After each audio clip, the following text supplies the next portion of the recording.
World of Tanks E100 guide. This is my guide to the E100, a German Tier 10 heavy tank. It's also known as a super heavy tank because of the armor. So the armor is very thick. You can visibly see how thick the armor is on the turret. It doesn't have a large cupola, which would make it an easy target for the commander. It has spaced armor on the side, which is actually pretty thick, and it will protect you a little bit from getting tracked, and the spaced armor is going to protect your engine, it's going to protect your ammo rack, etc. I use vents, gun rammer. I recommend a turbocharger to give you a little bit of extra engine power. And the vents directive, for ammo, I recommend 30-30-12. You're not going to fire all the ammo in one battle, probably not even in a grand battle. You might not even fire half of the ammo. The penetration from the gold rounds is a lot better than from the regular rounds, so you definitely want to bring them for those tough battles. And the HE rounds is nothing special. Penetration is 65. It's really not that great. It does have a burst radius of 2.7, which means that if you can fire under somebody's tank, you can do damage. Or if you hit, if the tank is behind the building and you hit next to it on the ground, you might do some damage to some tanks. I have done it before. Or if the tank is in a building and there is an opening that it's firing through and there's a wall next to it, you can fire at the wall and splash the damage from the HE round. But because of the low penetration, you might not do any damage. But it is something that you can do, and like I said, I did test it. It does work. Has 6 crew members. I recommend for the commander brothers in arms, repairs, sound detection, because artillery is going to shoot at you a lot. And then maybe jack of all trades or firefighting and the rest of them. For the gunner, I recommend brothers in arms and repairs. Then you probably want armorer, because people are going to hit your gun a lot, which means your gun will get damaged. And perhaps snapshot and deadeye. And then I would do firefighting, designated target. Concealment really only is going to matter if you're far away and you want to hide a little bit more. For the driver, brothers in arms and repairs. And then I would take off-road driving and clutch braking. And smooth ride. Preventative maintenance is for your engine. And then firefighting and concealment. For the radio operator, brothers in arms, repairs, maybe I would go with firefighting on this one and call for vengeance, because if you're out of the game and someone shoots at a vehicle that's near you, you could get a little bit of additional experience from spotting. And then I would do situational awareness, signal boosting, and do relaying last. For the loader, brothers in arms, repairs, safe stowage, and then I would go with firefighting, and then adrenaline rush, concealment, and intuition. And because you have 2 loaders, you're going to put BIA and repairs, and then with one you put safe stowage, with the other one you put adrenaline rush, and then you put the firefighting on both, and then concealment and intuition last. When you do the camouflage, you only have to do camo on the hull. You don't have to do it on the turret, and you don't have to do it on the gun. It has no impact in the game. So you only have to do it on the bottom. And I definitely recommend you add the camo for all 3 seasons. Now, how does this tank compare to other super heavy tanks? You've got the Type 5 Heavy, the Mouse, and for comparison, I added the T110E5. Type 5 Heavy is definitely better than the E100 and the Mouse. Does more damage, higher penetration with regular rounds, better gun depression, far superior armor. Not only is the turret armor better, but the hull armor is almost 50% better. The only disadvantage with the Type 5 Heavy is that it is slower.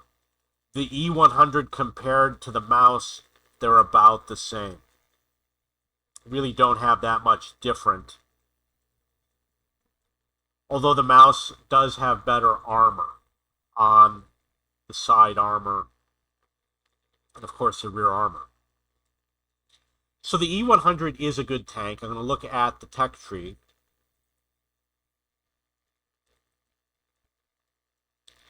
And I'm going to show you what you have to play to get the E100.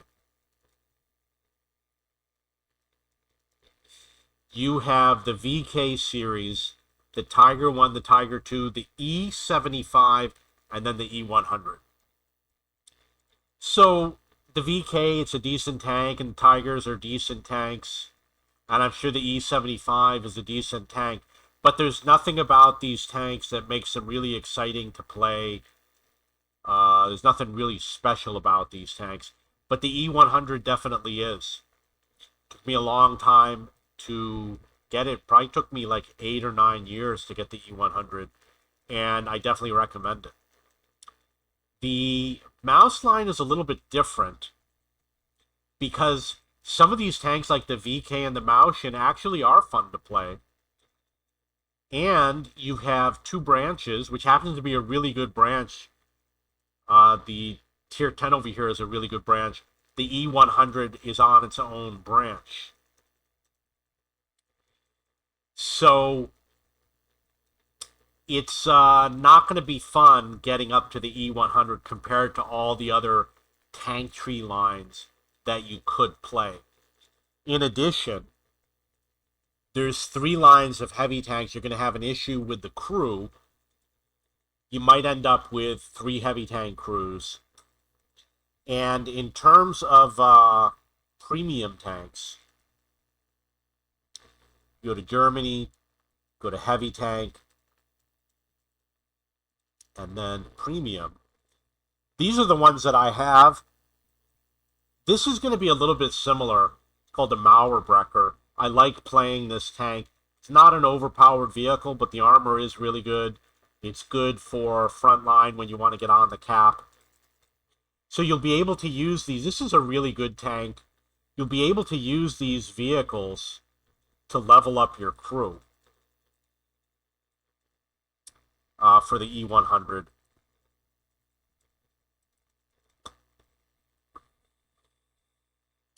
Is it fun to play? You know, a lot of people are going to tell you it's fun to play. One of the advantages of the space armor, it's going to deflect heat rounds and HE rounds. So medium tanks tend to have heat rounds to give them better penetration.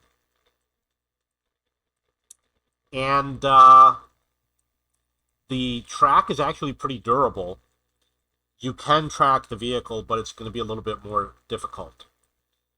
You're probably going to use the food consumable because it's unlikely that your crew will ever get injured. You probably don't need the health kit for the same reason. I don't think Germany has fuel. Oh, it does have fuel. Maybe not every vehicle. You might want to put a fuel consumable if you want to boost the engine power a little bit. So the vents is going to definitely help if you have a lot of crew skills, and it's going to do a lot of benefit. The gun rammer is going to improve your DPM. You could use the vertical stabilizer. I would recommend going with the turbo booster to give you that extra engine power because the equipment here, all these gun stabilizers, the benefit you get for aim time is like 0.1 seconds. It's a fraction of a second. Little benefit. And, you know, the spall liner, I don't think you're going to get injured crew very often. I tried the extra hit points. It really doesn't help that much. Your internal modules won't be impacted that much. Obviously the exhaust and the camo's not going to help, and the binoculars are not going to help. Coated optics won't help much. So I definitely would go with vents, gun rammer, turbocharger. It's going to be people who will insist you should get the vertical stabilizer. And the one argument in favor of it is when your gun gets damaged, you'll notice that it blooms a little bit more, can be a little bit more painful. But the vertical stabilizer really has a, it's 20%, but still, you're only getting an extra split second of aim time. That's all it's saving. So I don't really recommend it so much. There is experimental equipment. The good thing about experimental equipment is that you don't have to pay for it. So you're not spending 600,000 credits to buy it, which means you get better value if you put it on your tier 10 vehicle where all the equipment's really expensive. This one over here says 750,000 for the Spall line. Things like stun duration, it's going to give you an extra second. Really not that big of a deal. And because it's a tier 10 vehicle and you're likely to keep it for a long time, you might end up playing a lot of games. It's also something you want to consider for your bounty equipment because you don't want to remove the bounty equipment. You want to keep the bounty equipment on your tank forever. And this is a vehicle, tier 10. If you like heavy tanks, you're probably going to keep on playing it. So definitely go with those vents and the gun rammer. And then if you could put one other, I would use the vertical stabilizer. I'm going to look at tier 10 vehicles that are heavy tanks. Looks like I don't have too many. So that's all I have. So this is a fun vehicle to play. And in fact, I recommend the American heavy tank line. I think the American heavy tank line is one of the best in the game. This used to be an amazing tank. Now, it's an autoloader, not so much. This you have to win. This is an autoloader. Let's look at the tech tree so we can get a decent view. So the American heavy tanks, tier 10, very good quality tanks. Although the T-57 Heavy, not so good as it used to be. The German ones, the Panzerkampfwagen, good. Maus, good. E100, good. The Russians in general are good. They're good tier 10 heavy tanks. Definitely the ST2. It's a different style of gameplay. British has a Super Conqueror. Some people really like this. It wasn't a good tank a long time ago, but they buffed it. They added the spaced armor. The French have a nice, well-armored tank. The AMX 50B, because it's an autoloader, the penetration is probably lower. Over here we have the VZ55. I really don't know that one very well. Already talked about the Type 5 Heavy, which could be better than the E100. This is not... It used to be overpowered, but you're not going to go out and win magic games with the Type 5 Heavy. People will defeat it. WZ-111 5A used to be one of the best tanks in the game, along with the 113. I don't know if it is so much now. 60 TB, great tank. So it looks like the heavy tanks are all very competitive with each other. I don't know about the Kranwagen. And then the Reno Tirante, I believe it's a decent tank, but I don't think it's going to quite compete with the E100. So my advice is go for the E100 and the Maus. The other option would be the American E5 or a Russian tank like the ST2 or the Polish one. It's a very good tank. I do highly recommend it.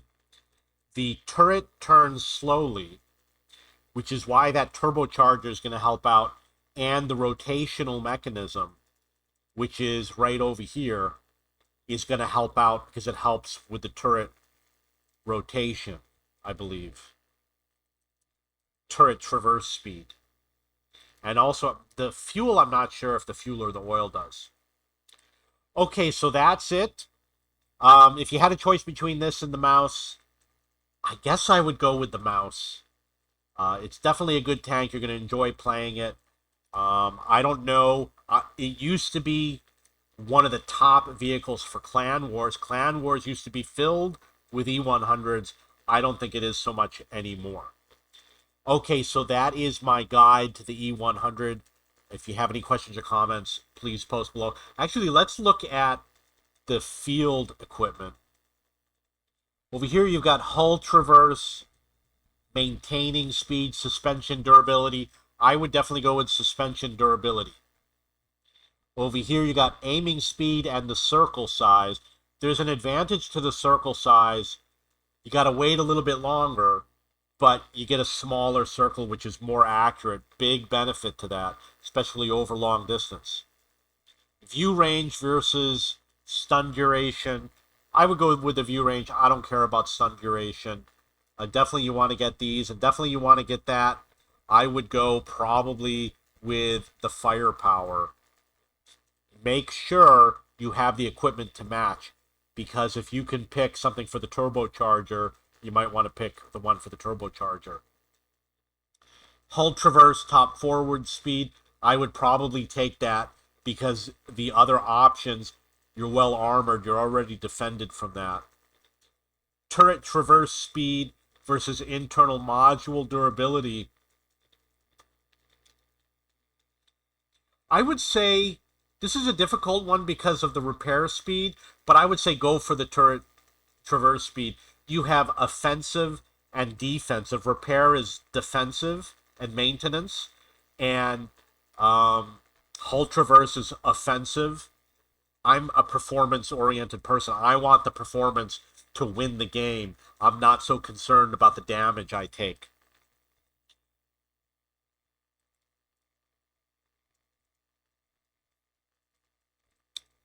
Okay, so let's see if we got anything else we got to review here.